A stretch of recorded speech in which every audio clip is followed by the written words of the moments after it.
Hello and welcome to another Xterra video where I work on my truck.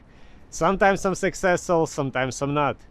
And on today's video I'm actually not gonna be working on my truck, I'm actually gonna be working on that car again, on that Frontier. So let me show you guys what's the issue. So I've been asked to look into issue.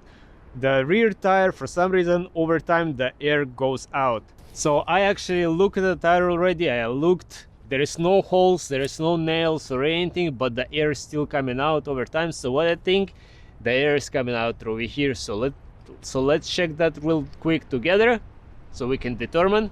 And then I'm gonna try to do a little fix. So I have some soapy water I'm gonna spray over here and gonna try to look for bubbles in here.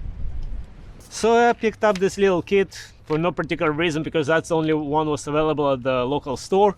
So what I'm gonna try to do, I'm gonna take out the inner part and replace it with a new one, and hopefully that is the issue. So let's proceed with that. So now I'm just gonna use this tool to take all the air out. You can also use this part just so you can just unscrew it completely. Just be careful, it might fly out.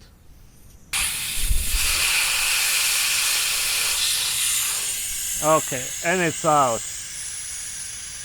I mean, it looks normal, but I'm gonna replace it. So here's a new one.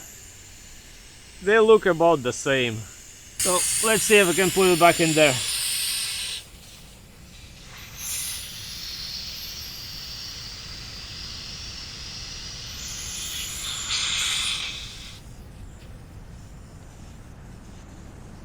Okay.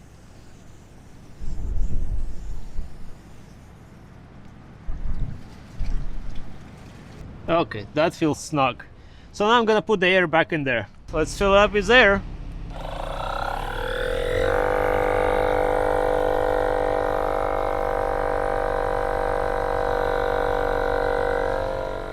Once it's filled up, we come back and check it again. Much later. Alright guys, it's been actually a couple of weeks since I worked on that tire.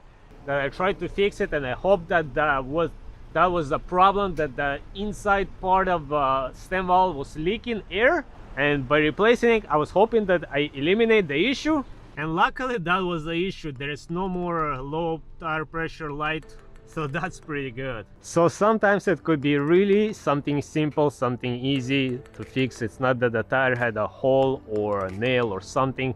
So luckily that was pretty easy, and the part was very cheap. I mean, I bought 4 of them and the kit was like $4, and there's no need to take it to mechanic, to tire shop or anything. You can do it yourself. So as always, I'm gonna leave all the links in the description. Well, to particular thing that I use. There is many more online, probably even more and cheaper. But anyways guys, I hope you guys enjoyed this video. I hope you might find it helpful, and as always, until next time everybody, bye.